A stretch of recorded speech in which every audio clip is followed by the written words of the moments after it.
qu'est-ce que vous pouvez dire par rapport à ce sujet? Parce que c'est un sujet qui revient très souvent, des femmes qui se plaignent de ne pas connaître leur mari, et des femmes qui découvrent que leurs maris ont eu des enfants sans qu'elles ne soient au courant, qu'ils avaient un deuxième foyer, que dans le téléphone, ils cachaient des choses, même leur mari qui amassait beaucoup d'argent, elles n'étaient pas au courant, qu'ils sont dans des affaires et qu'elles ne sont pas au courant. Donc voilà, c'est vraiment une préoccupation pour les femmes et on veut vraiment profiter, ouvrir la parenthèse, et on sait que ça aidera des femmes aujourd'hui. Il y a aussi la culture d'éducation de l'homme. Quand je prends la culture africaine, on a l'habitude de dire à un homme, un bon mari, ne dit pas tout à sa femme. Et il a grandi dans la tête avec cette idée qu'un bon mari ne dit pas tout à sa femme. Et donc, arrivé dans le mariage, il a du mal à tout dire. Il a ce background. En tant qu'homme, nous avons un background. Et notre background, c'est le mariage tel que vu par la culture, si je dis africaine, n'est pas le mariage selon la Bible. Donc, le bon mari, dans notre culture, n'est pas celui-là qui vient, qui s'ouvre à sa femme, qui partage avec sa femme. Au contraire, on voit ça comme un mari faible. C'est à nous de l'encourager, de l'amener à comprendre que ce n'est pas la bonne manière. Parce que lorsque, par exemple, vous cachez vos revenus à votre femme, ceci, cela, et puis après, vous faites faillite, c'est toute la maison qui se retrouve dans les difficultés. Et souvent, c'est ce qui est arrivé. Donc, il est mieux de partager les problèmes avec sa femme. Et elle a une certaine intelligence, elle a une certaine sagesse. Deux valent mieux qu'un. Elle pourra aussi apporter sa contribution. Mon épouse, elle est chercheuse d'économie. Elle a une expérience professionnelle vraiment remarquable. Alors, si Dieu m'a permis d'avoir une telle femme à mes côtés, c'est à moi de profiter de ces expériences. C'est vrai. Donc, c'est à moi de lui dire, j'ai telle chose. J'ouvre la parenthèse au début de mon ministère. Ma femme, elle est très excellente. Hein? C'est très brillante jusqu'à l'université. C'est toujours 16 de moins, 16 de moins. Wow. Moi, c'est monsieur 17,5. Je m'arrache pour aller en classe supérieure. Bon, ça s'arrête. Donc, je pousse, je passe. Alors, quand on s'est retrouvés, j'ai une femme très excellente.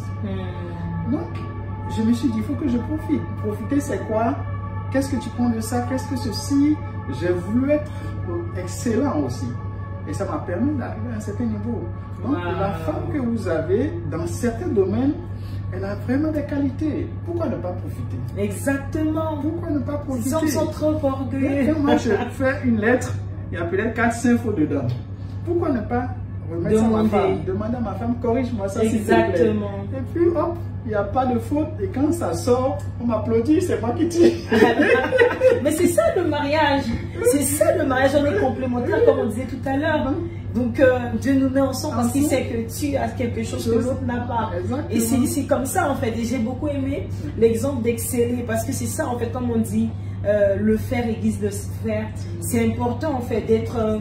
De pouvoir prendre les choses qui sont bonnes chez l'autre, vraiment d'aller de l'avant en fait. Si ton mari ou ta femme a quelque chose que tu n'as pas, et tu travailles pour aussi à y arriver, elle est là pour t'aider, il est là pour t'aider. Franchement, on est complémentaires. Si franchement on savait, vous voyez, il est devenu ce qu'il est devenu parce qu'il a su observer. Il a observé ce que sa femme a, il a mis son orgueil de côté, il a compris que si Dieu lui a donné une telle femme, c'est pour son bien. Donc il a, vous voyez, il a profité. Et comme il a dit, un bon profit, et c'est pour le bien-être de leur couple, de leur famille. Tout à fait. Voilà, c'est ça le mariage, en gros. C'est pas question de... Mais si ça... ça... C'est pas une compétition. C'est pas une compétition. Non, c'est pas une compétition. On est là pour tirer profit l'un de l'autre, pour progresser au fait. Pour progresser. C'est très très bien. Si votre femme, par exemple, elle est bonne gestionnaire, remettez de l'argent qu'elle gère. Si elle est ceci, chacun doit découvrir les talents de l'autre. Et puis faire en sorte que le couple profite de cela. Pour le domaine d'argent, c'est compliqué. Hein. Franchement, pour que les hommes laissent la gestion aux femmes, c'est vraiment un vrai problème. C'est même une source de conflit, de séparation dans le mariage. C'est l'une même des causes des finances. Parce que c'est ça, en fait, la plupart des hommes ont du mal à donner la gestion des finances à leurs épouses. Oh, c'est tellement intéressant de le faire. Déjà, ça vous protège contre l'infidélité. Vous voyez? Parce que lorsque vous remettez tout l'argent et vous avez l'argent de poche, bon, une femme de 2-3 maîtresses, c'est de l'argent. Puisque tu n'as pas l'argent à ta disposition, comment tu peux aller entretenir? Donc, en remettant, tu te protèges. Voilà. Tu te protèges. Un homme qui aspire à la fidélité, tu remets l'argent. Sois transparent avec ta femme. Tu ne peux pour plus les aller finances. donc faire ceci ou cela, acheter une voiture en cachette, acheter ceci ou Une cela. maison, entretenir les femmes. Parce que c'est bien ce que vous dites, parce que dernièrement, on avait publié une vidéo où il y avait des femmes célibataires, des femmes qui sortent qu'avec des hommes mariés. Et ils disaient, parce qu'ils ont des hommes mariés, ont 70% de ce qu'elles ont besoin. En fait, en gros, elles étaient là pour être entretenues par des hommes. Et vous voyez, si les hommes étaient en train d'être transparents avec leurs femmes en ce qui concerne la gestion des finances, ou bien carrément à leur laisser la gestion des finances, ça empêchera tout ça. Ce qu'il dit, c'est vrai. C'est vrai, on a vu des femmes elles-mêmes, des jolies femmes. Des femmes qui ont quelque chose même là, un peu. Parce qu'il y avait une femme qui était directrice.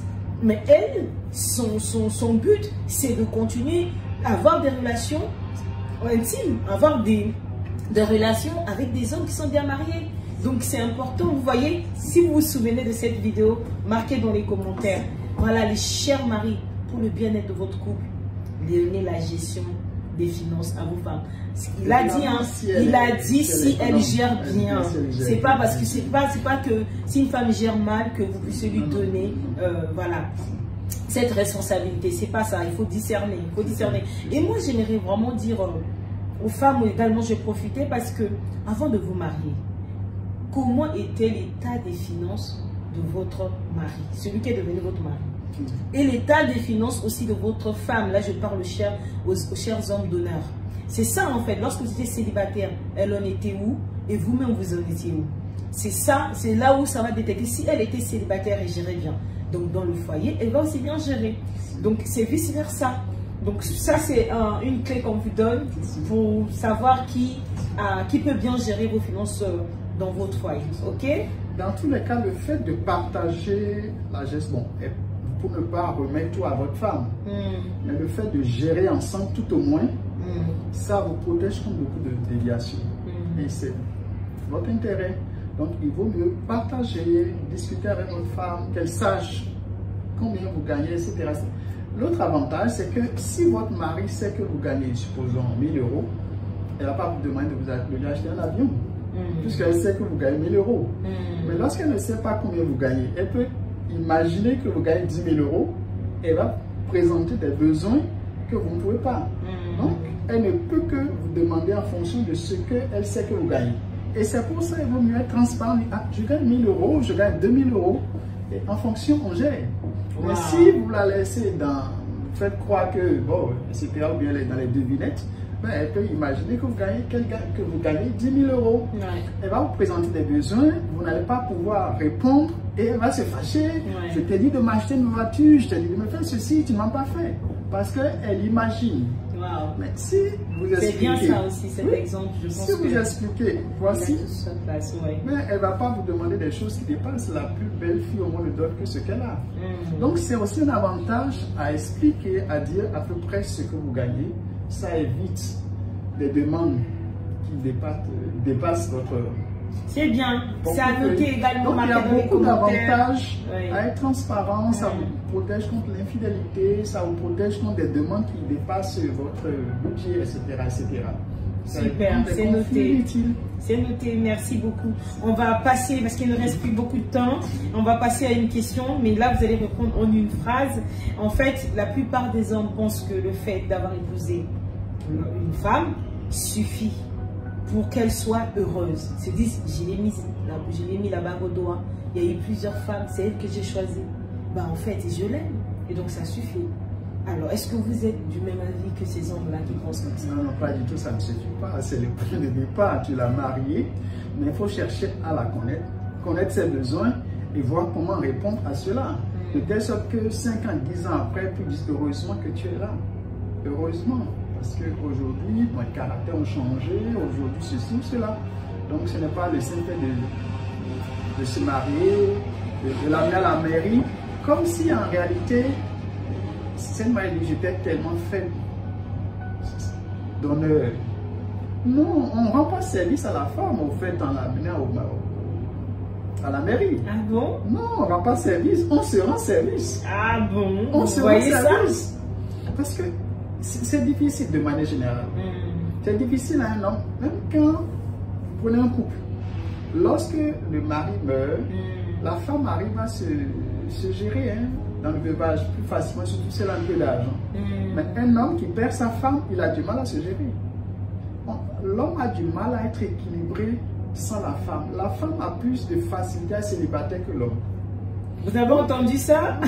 Donc le fait qu'elle est là, ça te permet d'être équilibré et donc tu te rends service. Et il faut la remercier nuit et jour pour dire merci parce que tu es là. Le fait qu'elle est là, ça t'évite déjà d'aller droite à gauche. Wow, vraiment c'est... Donc c'est pas un service qu'on lui rend en l'amenant à la mairie, mais on se rend service. Wow, c'est lui merci chaque fois. Merci d'être là, c'est parce que tu es là que ceci, cela. Donc, ne voyons pas la femme. Donc, les femmes, il faut dire que vous rendez service à vos maris. C'est important dans les commentaires. Votre femme est une bénédiction pour vous. Voilà.